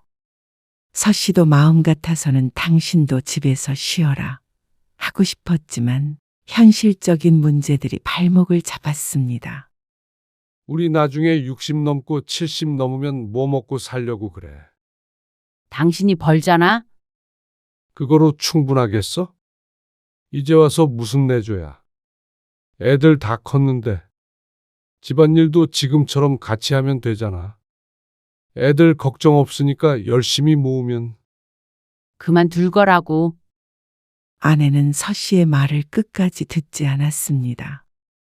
막무가내였고 아무리 설득하려고 노력해도 아내는 퇴사하겠다는 말을 반복했습니다. 당신은 나 말라 죽는 꼴 보고 싶어서 그래. 나도 좀 그렇게 남들처럼 전업주부로 살고 싶다고. 아내는 그렇게 살지 못하는 게 무능력한 서 씨의 탓인 것처럼 말했습니다. 직접적으로 말하진 않았어도 내뱉는 말 한마디 한마디가, 목소리가, 그리고 표정이 모든 걸 표현하고 있었습니다. 결국 서 씨는 아내의 고집을 꺾지 못했습니다. 그래, 그렇게 하자. 당신이 꼭 그렇게 하고 싶다면. 힘없이 중얼거리는 서 씨의 말에 아내의 목소리가 한 톤 높아졌습니다. 앞으로 당신 내조는 내가 책임질게. 아내는 사직서를 제출했습니다. 그동안 수고했어. 서 씨가 마지막으로 퇴근한 아내에게 말했습니다. 아내는 기쁜 표정으로 웃었죠. 어쩌면 서 씨는 이것이 새로운 시작이 될 수도 있다고 생각했습니다. 정말로 서 씨의 말대로 내조가 있다면 바깥일도 잘 풀릴 수도 있고 아내가 새로운 일에 관심을 가지고 제2의 인생을 살아갈 수도 있는 문제였습니다. 요즘엔 전업주부들도 집에서 재테크도 한다고 그러니 말이죠. 여보, 나왔어. 다녀왔어? 서 씨가 퇴근해서 집에 돌아오니 집에서 된장찌개 냄새가 났습니다. 보통은 일하고 돌아와 지쳐서 간단하게 차려 먹고 마는데 아내가 직장을 그만둔 이후로는 밥상이 푸짐했습니다. 집도 전체적으로 정돈된 모습이었고 말이죠. 종일 뭐 했어? 장 보고 청소하고 빨래하고. 집에 있으니까 시간이 왜 이렇게 빨리 가? 집에 아내가 있으니까 서 씨도 집에 들어올 때마다 상쾌함이 드는 것 같아서 좋았습니다. 무작정 반대만 했던 서 씨 스스로를 반성하기도 했습니다. 쓰레기 버리고 올까? 아니야. 내일 내가 천천히 버리면 돼. 덕분에 서 씨도 편했습니다. 집에 돌아오면 할 일이 많아서 제대로 쉴 시간이 없었는데 아내 덕에 집에서는 온전히 푹 쉴 수 있었으니 말이죠. 어때? 그만두길 잘했지? 이것 봐, 나 가계부도 쓰고 있어. 잘했네. 서 씨는 작게 고개를 끄덕였습니다. 아내도 밝아져서 안심이 됐고, 이렇게 아내가 집에서 살림을 하면 들어오는 돈은 줄어들어도 다른 쪽으로 더 절약을 할 수 있지 않을까 싶었습니다. 사 먹는 일이 줄어들 거고, 가게 운영이 좀 더 잘 되지 않을까 생각했죠. 하지만 한 달쯤 되었는지 아니면 그보다 더 짧았을지도 몰랐습니다. 아내가 열심히 집안일을 한 것이 말이죠. 여보, 밥은 언제 먹어? 서 씨가 퇴근해서 돌아왔을 때 아내는 소파에 누워 있었습니다. 조금만 있다가 차릴게. 먼저 씻어. 오늘따라 몸이 축 처지고 세상만사가 귀찮다. 어디 아픈 거 아니야? 아니야. 1시간만 있다가 먹자. 서 씨는 씻으러 들어갔다가 나왔습니다. 그런데 아내는 그 자세 그대로 소파에 누워서 휴대폰을 들여다보고 있었습니다. 텔레비전은 큰 소리로 켜진 상태였죠. 집이 묘하게 어수선했습니다. 빨래를 정리하다가 말았는지 소파 앞에는 개다만 빨래가 몇 개 있었고 식탁에도 그릇들이 나와 있었습니다. 부엌으로 들어가 보니까 서 씨가 아침에 먹었던 밥그릇인지 혹은 아내가 점심에 먹은 그릇인지 모를 식기들이 아직도 치워지지 않은 상태였습니다. 싱크대에도 마찬가지로 설거지거리가 쌓여 있었습니다. 서 씨는 아내를 한번 쳐다보고 고무장갑을 꼈습니다. 몸이 힘든가 보다 싶었죠. 설거지 하고 있었어? 마지막 그릇을 씻고 엎어놓자 아내가 와서 슬쩍 물었습니다. 피곤했나 보네. 내가 하려고 했는데. 밥은 뭐 먹지? 어머, 밥을 안 했구나. 아내가 밥솥을 열더니 한숨을 푹 쉬었습니다. 오늘은 햇반에다가 대충 먹을까?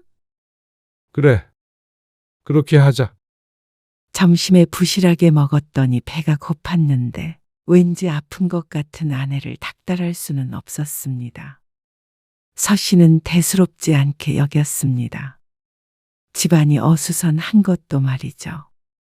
그렇게 깔끔 떠는 예민한 성격도 아니었고 아무리 아내가 집에 있어도 늘 모든 것이 완벽할 수는 없다고 생각했습니다. 어떨 땐 일하기 싫은 날이 있는 것이 당연했습니다. 하지만 그런 생각은 시간이 가면 갈수록 조금씩 달라지게 되었습니다.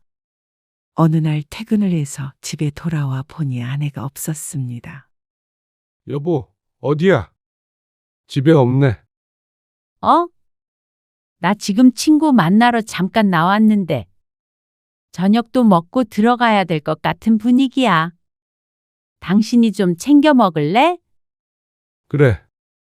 알았어. 전화를 끊고 나서 보니까 부엌이 엉망이었습니다. 식탁에 말라붙은 음식물 자국이 있었고 반찬통까지 나와 있었습니다. 싱크대 안엔 냄비와 그릇들이 쌓여 있었고 음식물 쓰레기가 담긴 봉투도 2개나 있었죠. 아이고, 이게 뭐야? 아침에도 봤는데 이따가 버리겠다고 그러더니 그냥 두고 외출한 모양이었습니다. 유난히 고된 하루를 보낸 서 씨는 자신도 모르게 한숨이 나왔습니다. 지난주에도 한가득 쌓이기 시작한 음식물 쓰레기를 서 씨가 버리러 다녀왔는데 아내는 이번에도 이렇게 쌓아놓을 작정인 모양이었습니다. 외출을 하려면 분리수거장 앞을 지나가야 하는데 나가면서 버리면 될 걸 뭐가 그리 바빴는지 몰랐습니다. 다용도실 문을 열어보니까 버리지 않은 재활용 쓰레기도 많이 보였습니다. 결국 옷을 갈아입고 서 씨가 여러 번 왔다 갔다 해서 쓰레기를 버리고 왔습니다. 그러자 다른 것들도 하나 둘 눈에 들어왔습니다. 청소기를 안 돌렸는지 바닥엔 머리카락들이 많이 보였고 씻으려고 보니까 욕실에 수건이 하나밖에 안 남아 있었습니다. 맞벌이 하던 시절보다도 더한 집 상태에 잠깐 화도 났습니다. 설거지까지 하고 나니까 녹초가 되었습니다. 밥도 아직 못 먹었는데 딱히 먹을 생각도 들지 않았습니다. 그때 현관문 열리는 소리가 들리며 아내가 들어왔습니다. 밥 먹었어? 아니, 어? 뭐야? 집 청소했어? 내가 갔다 와서 하려고 했는데 왜 그랬어? 아내가 웃으면서 말했습니다. 하지만 서씨는 따라서 웃기가 힘들었습니다. 이번이 처음이었다면 당연히 별일 아니게 넘어갈 수 있었지만 점점 아내가 집을 방치하는 것이 느껴졌죠. 당신 오전에라도 좀 치우고 나가지 그랬어. 적어도 쓰레기는 버리지. 그러자 아내가 인상을 찌푸렸습니다. 정신없이 나가서 그럴 시간이 없었어. 내가 한다니까 왜 자기가 마음대로 해놓고 화를 내? 아니, 화내는 게 아니라. 이제 이건 내 일이잖아. 내가 당신 회사 일 가지고 잔소리해? 그것과는 엄연히 다른 일이었지만 말을 보탰다가는 다투게 될 것 같아서 서씨가 입을 다무는 쪽을 택했습니다. 아내는 삐졌는지 말없이 안방으로 들어갔습니다. 그리고 서씨가 라면을 끓여 먹는 동안에도 나와 보지 않았습니다. 가슴이 답답해 입맛이 없어서 반 정도 먹다 남겼습니다. 설거지까지 하고 들어가니까 아내가 안 자고 눈을 멀뚱멀뚱 뜨고 있었습니다. 여보, 미안. 앞으로 내가 다 잘할 테니까 당신은 집안일 신경 쓰지 마. 그래도 아내의 사과의 마음이 녹는 듯 했습니다. 하지만 그 뒤로도 달라진 것은 없었습니다. 여보, 안 일어날 거야? 나 조금만 더 잘게. 졸려 죽겠다. 어디 아픈 건 아니고? 아니, 어제 4시까지 드라마 봤어. 먼저 들어가 자라고 그러더니 새벽까지 텔레비전을 봤다는 아내. 서씨는 작게 혀를 차고 몸을 일으켰습니다. 아침을 차려주지 않으니 냉장고에 있던 포도주스 하나를 따서 마셨습니다.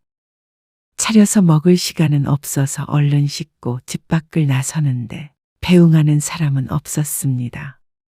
점심이 지날 때까지 아내에게서 따로 메시지가 오지는 않았습니다. 그리고 퇴근해서 집에 왔을 때 아내는 소파에 누워서 텔레비전을 보고 있었습니다. 새벽까지 봤다는 그 드라마인지 다른 것인지는 모르겠지만 퇴근한 서씨에게 왔느냐는 한마디만 하고는 다시 시선을 돌렸습니다. 밥은? 냉장고에서 꺼내서 먹어? 반찬 뭐 했는데? 어제 먹었던 거? 국 데워 먹을 거면 냄비 꺼내서 데우고. 아내는 서씨 쪽은 쳐다보지도 않고 대꾸했습니다. 같이 안 먹어?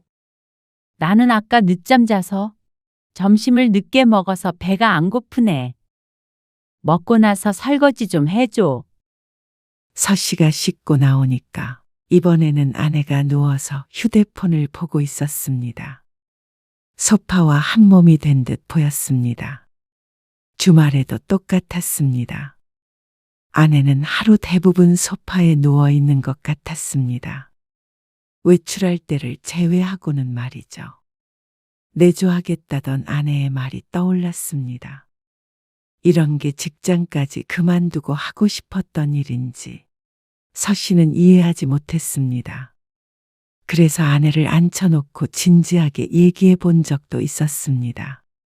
그냥 시간이 많다고 생각하니까 자꾸만 미루게 되네. 나도 일어나야지 하는데도 자꾸 게을러져. 걱정 마. 너무 오랜만에 쉬어서 그런 거니까. 그런데 그게 한 달이 되고 두 달이 되고 집은 엉망이 되었습니다. 아내는 집안일에는 손을 뗀 것처럼 보였습니다. 너무 심각해지면 서씨가 나서서 했는데 그러다 보니까 아내는 더욱 할 일을 안 하게 되었습니다. 당신 너무한 거 아니야? 집에서 종일 뭐 하는 거야? 시간 많잖아. 천천히 하나씩 하면은 힘도 안 들 텐데 왜 집을 이렇게 두는 거야? 서 씨도 참지 못하고 아내를 다그쳤습니다. 그러자 돌아오는 대답엔 날이 서 있었습니다. 당신은 전업주부가 집에서 노는 줄 알아? 잔소리 좀 그만해. 내가 알아서 한다고. 알아서 하는 게 이거야? 집도 예쁘게 꾸미고 그런다면서 책임지겠다며? 어련히 알아서 할까? 당신은 당신 일해. 잔소리 하지 말고. 아내는 짜증스럽게 대꾸했습니다. 서 씨는 허탈한 마음을 감출 수가 없었습니다. 알아서 한다면서 왜 매번 내가 하게 만드는 거야? 당신이 안 하면 되잖아. 안 하면 어떻게 살아? 돼지우리에서 살아? 차라리 맞벌이 할 때가 나았습니다. 그때는 정신이 없어서 마음 놓고 쉬기가 힘들었으니까 둘 다 빠릿빠릿했는데 아내는 고삐가 풀려버린 것 같았습니다. 그럴 거면 차라리 다시 회사에 나가. 그랬더니 아내는 충격이라도 받은 듯한 표정으로 서 씨를 노려보았습니다. 그리고 며칠 동안 서 씨에겐 말도 걸지 않았죠. 그리고 어느 날 큰딸이 집에 들렀습니다. 회사 일이 바빠 오랜만에 온 것이었는데 현관문을 열고 들어선 딸의 얼굴이 굳었습니다. 집이 왜 이래요? 딸이 온다는 말을 1시간 전에 전한 아내 때문에 서 씨가 혼자 열심히 청소를 하고 있었는데 역부족이었습니다. 소파에는 정리 안 된 빨래가 산더미였습니다. 냉장고엔 먹을 게 없었고 서 씨가 사둔 반찬 몇 개만 굴러다녔습니다. 소파 옆에는 아내가 아침에 먹다 버린 빈 빵 봉지도 놓여 있었죠. 기분 탓인지는 몰라도 환기를 해도 눅눅한 냄새가 나는 것 같았습니다. 밥은 나가서 사 먹었는데 외출을 하면 아내는 또 멀쩡해 보였습니다. 밖에서 봤을 때는 집안 꼴을 그렇게 해놓고 사는 사람 같지가 않았습니다. 엄마, 요새 바빠? 아니. 왜? 아니, 집이 좀 그래서? 너도 그 소리니? 정말 지겹다. 엄마도 이제 좀 엄마 인생 좀 살아보자. 엄마 역할? 아내 역할? 그런 거 강요하지 마. 그냥 나대로 살 거야. 하기 싫은 거 안 할 거고. 딸은 당황한 듯 보였고 그건 서 씨도 마찬가지였습니다. 아내는 자신은 전혀 잘못이 없고 집안일을 강요하는 다른 가족들 탓을 했습니다. 그동안 엄마로서 아내로서 노력하면서 살았으니 앞으로는 아무것도 안 하고 살고 싶다고 했죠. 그렇다면 아빠로서 남편으로서 노력하며 산 서 씨는 어떻게 되는 것인지 아내에게 묻고 싶었습니다. 그러다가 서 씨도 정신이 없어졌습니다. 아버지가 쓰러지고 입원을 하게 됐는데 간병 문제로 형제들 간에 다툼이 있었습니다. 둘째 아들이지만 가까이 사는 서 씨가 대부분의 간병을 도맡게 되었습니다. 낮에는 간병인을 썼지만 저녁엔 자주 들러야 했죠. 하루하루가 고됐습니다. 새벽 일찍 일어나 출근을 하고 퇴근하고 나서는 병원에 갔습니다. 병원에 안 가는 날이면 엉망이 된 집을 청소해야 했습니다. 아내가 밥을 안 차려주게 된 건 오래전 일이었죠. 여보, 낮에 간병해주는 사람이 갑자기 펑크를 냈어. 혹시 당신이 가줄 수 있을까? 아버님 병원에? 하루만 부탁할게.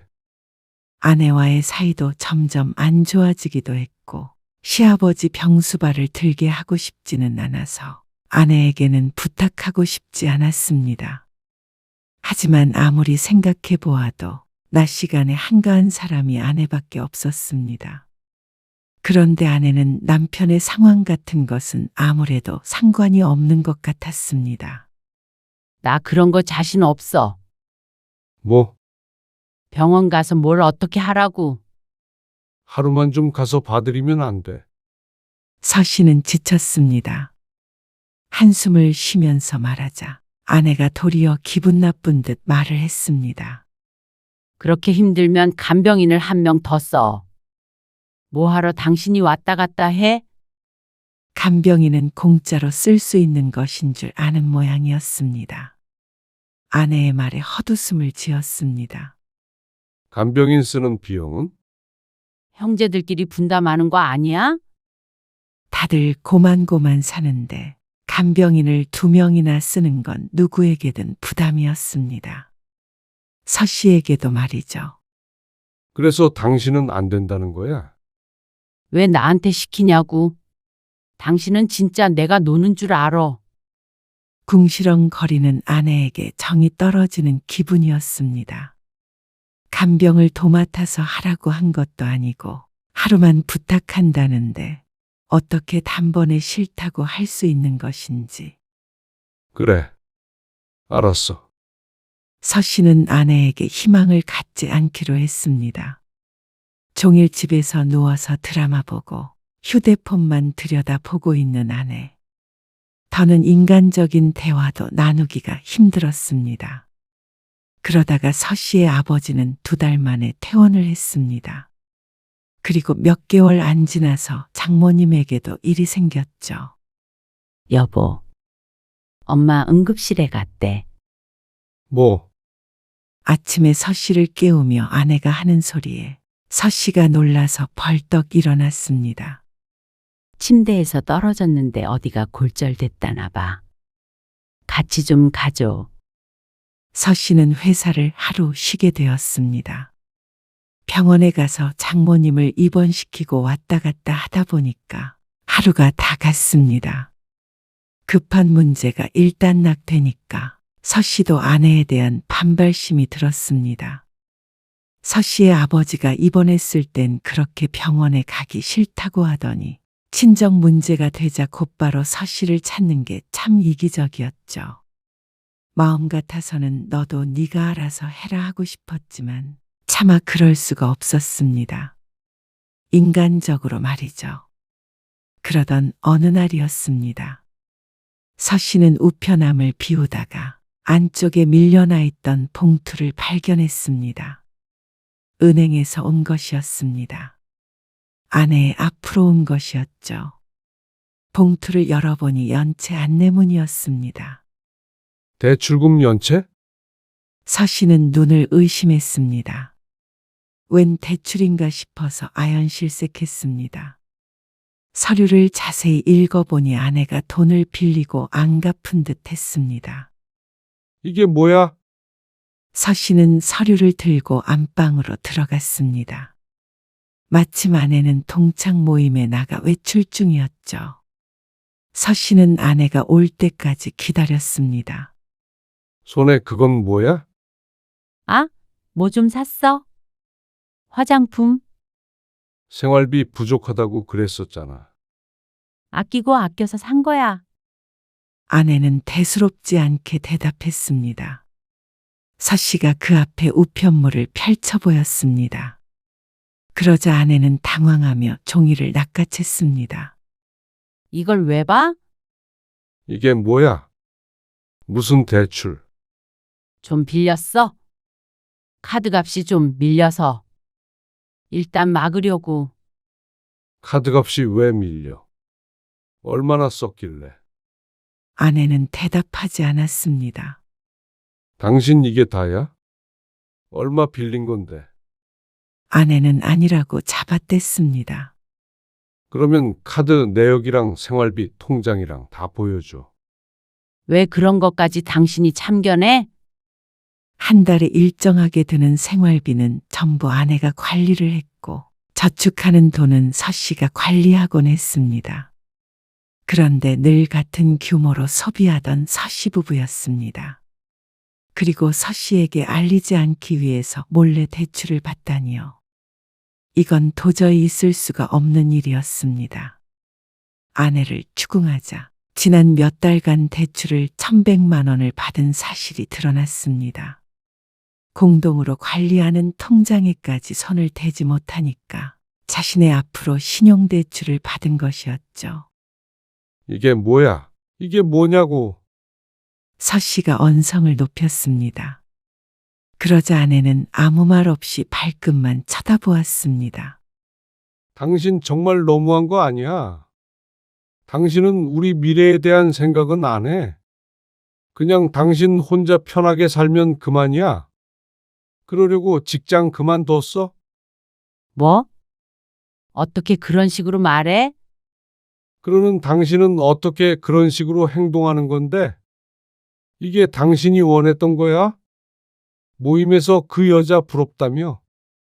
그렇게 살고 싶었다며 남들처럼 그렇게. 이게 지금 그렇게 살고 있는 거야? 집에서 하루 종일 누워서 TV나 보면서 집안일에는 손 하나 까딱 안 하고. 몰래 대출이나 받고 말이야.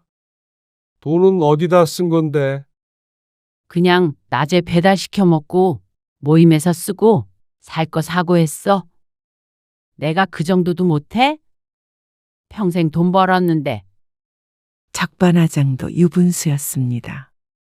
꼭 평생 자신만 희생해온 것처럼 말하면서 가족을 내팽개친 것을 정당화하는 아내에게 신물이 났습니다. 내가 봤을 때 당신은 우리 둘의 노후를 위해서 노력할 생각이 눈꼽만큼도 없어. 그냥 당신 한 몸 편하면 다른 건 다 상관없는 거잖아. 내조? 이게 내조야. 집꼬라지를 봐. 서 씨는 아내가 가정에 대해 그리고 미래에 대해 책임감이 전혀 없다는 사실을 깨달았습니다. 사실 진작에 깨달았었는데 외면했습니다.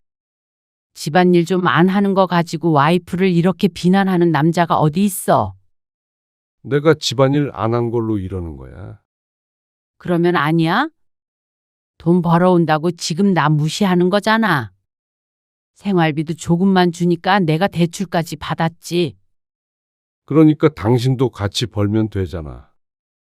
버는 건 반토막이 됐는데 당신이 더 쓰고 다니면 우리는 나중에 어떻게 살아?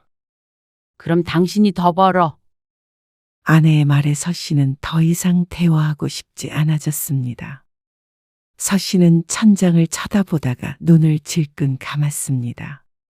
모든 것이 무너지는 것을 느꼈습니다. 마지막 남은 부부간의 신뢰조차 사라졌으니 서 씨와 아내 사이에 남은 게 아무것도 없었습니다. 그리고 며칠 뒤 어느 저녁, 서 씨는 퇴근 후에 집에 돌아가지 않고 한강변을 걸었습니다. 바람이 차갑게 불었지만 그 차가움이 오히려 정신을 맑게 해주었습니다. 아내가 직장을 그만둔 지 1년이 조금 더 흘렀을 뿐이었습니다. 그 시간을 돌아보았습니다. 결혼 생활 중에 위기는 많았습니다. 자식 문제로 다투기도 했고 경제적인 문제로 힘들었던 적도 있었습니다. 물론 회사 생활이 괴로웠던 적은 수도 없이 많았고 말이죠. 그런데 이렇게 삶이 지친다는 생각은 해본 적이 없었습니다. 몸도 마음도 한계에 달해 있었습니다. 아내는 관심도 없었지만 최근 건강검진에서 혈압도 높게 나왔습니다. 스트레스 때문이 아닐까 싶었습니다. 서 씨는 강물을 바라보며 생각했습니다. 이대로 계속할 수 있을까? 이대로 10년, 20년을 더 살 수 있을까? 답은 아니오였습니다. 집에 돌아온 것은 밤 10시가 넘어서였습니다. 아내는 서 씨와 더 이상 대화하지 않았습니다. 여전히 소파에 누워 휴대폰을 보고 있었습니다. 집안은 그대로였습니다. 서 씨는 외투를 벗지 않은 채 아내의 앞에 섰습니다. 혜수가. 아내가 고개를 들었습니다. 텔레비전 소리가 거실에 울렸습니다. 밥 당신이 차려 먹어? 우리 이혼하자. 서 씨는 본인이 내뱉은 말에 시간이 멈춘 것 같았습니다. 텔레비전에서는 여전히 왁자지껄한 소리가 흘러나왔지만 두 사람 사이에는 무거운 침묵이 내려앉았습니다.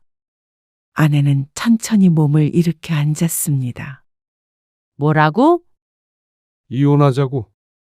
서 씨의 목소리는 담담했습니다. 분노도 슬픔도 담겨 있지 않았고 조금 지친 듯 했습니다. 갑자기 왜 이래? 당신이 잘 알잖아. 그건 그렇다고 이혼을 해? 당신은 그냥 당신 혼자 돈 버는데 나만 집에서 편히 있는 것 같아서 화가 나는 거 아니야? 서 씨는 한숨을 쉬었습니다. 정말로 그렇게 생각한다면 할 말 없어. 내가 당신이랑 이혼을 왜 해? 직장 그만두고 말년에 돈도 못 벌고 살라는 말이야? 그럼 나만 손해잖아. 재산 분할 절반으로 해. 나는 내조 필요 없으니까 당신도 당신이 벌어서 살던지 해. 애들 다 크고 할 거는 청소 빨래밖에 없는데 무슨 내조야. 뭐? 당신 계속 이렇게 살고 싶으면 살아. 나는 노후 준비 열심히 해야 해서 당신이랑 이렇게는 못 살겠으니까. 아내는 큰 충격에 빠졌습니다. 그렇지만 서 씨가 진심으로 한 말은 아닐 거라고 믿는 것 같았습니다. 애들 결혼도 안 했는데 무슨 이혼이야? 내가 집안일 하면 될 거 아니야? 그러면 되지? 집안일? 매일 혼자 30분씩만 하면 돼. 당신이 해줄 거 없어. 그리고 난 이사 나갈 거야. 여보, 당신도 다른 삶을 원했잖아. 이혼하고 나서 자유롭게 살던지 말던지. 당신은 당신 인생 살아. 나는 이혼 안 해줘. 누구 좋으라고 해? 어떻게 딱 일 그만두자마자 헤어지자고 그래? 양심이 있어? 서 씨는 대답하지 않았습니다. 아내가 원하지 않는다고 하더라도 서 씨가 마음먹은 이상 이혼을 할 수밖에 없었습니다. 이혼 소송을 하게 되면 이혼해야 할 이유가 차고 넘쳤으니 말이죠. 서 씨는 주말이 되어 짐을 쌌습니다. 회사 근처의 오피스텔을 알아봐둔 참이었습니다. 여보, 내가 다시 직장 알아볼게. 아내의 말에도 서 씨는 묵묵히 짐을 쌌습니다. 다시 돈 벌면 되잖아. 그럼 예전처럼 살 수 있잖아. 내가 몰라. 집에서 편하게 있다 보니까 잠깐 이상해진 것 같아. 당신이 다 해주니까 아무것도 안 하게 됐나 봐. 한 달 전에만 이렇게 말해줬어도 서 씨는 이혼을 결심하지 않았을 것 같았습니다. 하지만 이제 더는 이 관계를 이어갈 자신이 없었습니다. 아내의 밑바닥까지 봐버린 기분이었습니다. 비단 직장을 그만두었기 때문에 생긴 일은 아닐 것이었습니다. 아내는 이런 사람이었고 다만 이렇게 살 기회가 없었던 것뿐이었겠죠. 그러니까 언제든 다시 이런 문제로 갈등이 있을 수 있었습니다. 아버지 병원 일, 대출 문제 등 아내의 말 한마디에 이혼을 번복하기에는 너무 멀리 와버린 것 같았습니다. 서 씨는 말리는 아내를 외면하고 짐을 싸서 나왔습니다. 그리고 이혼장을 보냈죠. 며칠 수 서 씨는 두 딸에게 상황을 알렸습니다. 카페에서 만난 딸들은 서 씨의 말을 듣고 한동안 말이 없었습니다. 물론 저희는 엄마 아빠가 이혼을 안 했으면 좋겠지만 아빠가 그렇게 하고 싶으시다면 말릴 수는 없죠. 미안하다. 자식들이 원망하지 않는 것만으로도 다행이라고 생각했습니다. 엄마도 엄마 노릇, 아내 노릇 그만하고 살고 싶다고 했으니까 아빠도 그렇게 하세요. 그리고 올 해봄 서 씨는 아내와 이혼했습니다. 다시 시작해. 절대 그런 일 없어. 아내는 여러 차례 사과를 했었지만 정말로 변화한 적은 없었습니다. 이제는 서 씨에게 그 정도의 믿음도 남아있지 않았습니다. 이미 끝났어. 잘 지내. 서 씨는 15평 남짓한 오피스텔에 살았습니다. 아담하지만 있을 건 다 있었고 동선이 짧아서 좋았습니다. 혼자 살기에는 딱 좋은 것 같았습니다. 그리고 이혼한 지 반년이 넘은 지금 서 씨의 삶엔 많은 변화가 일어났습니다. 아침에 일어나서 간단하게 아침을 먹고 출근을 했고 퇴근 후에는 새로운 취미 생활을 만들었습니다. 아내가 있으니 당연히 퇴근하면 곧장 집으로 오는 게 일상이었는데 그게 가장 큰 변화였죠. 최근에는 달리기를 시작했습니다. 나이가 있기에 거창하게는 말고 한강변을 혼자서 조깅하듯이 뛰었습니다. 처음엔 20분, 그 다음엔 30분을 뛰었는데 요새는 1시간도 거뜬했습니다.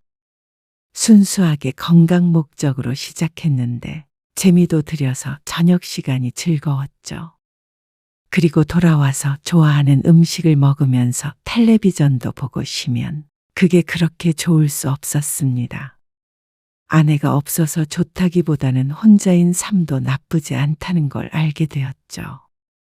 물론 처음엔 외로움도 느끼고 그랬지만 이제는 오히려 평온했습니다. 적어도 다른 사람에 의한 스트레스는 없었습니다. 내 집에 들어오면 신경전 없이 편히 쉴 수 있게 되었습니다. 오래도록 함께했던 사람이었지만 이제 서로의 갈 길을 간다고 생각하면 마음이 편했습니다. 그러니 아내도 잘 살길 바랐죠. 딸에게 들어보면 최근 들어 다시 일을 다니기 시작했다는데 전에 다니던 회사보다는 환경이 좋을 수는 없었던 모양이었습니다. 그래도 멀쩡한 직장에 다니는 것 같아서 마음이 놓였습니다. 노후 대비를 하기 위해 열심히 일하는 것이 최근에 가장 큰 고민이었지만 괴롭지는 않았습니다. 후회도 없었죠.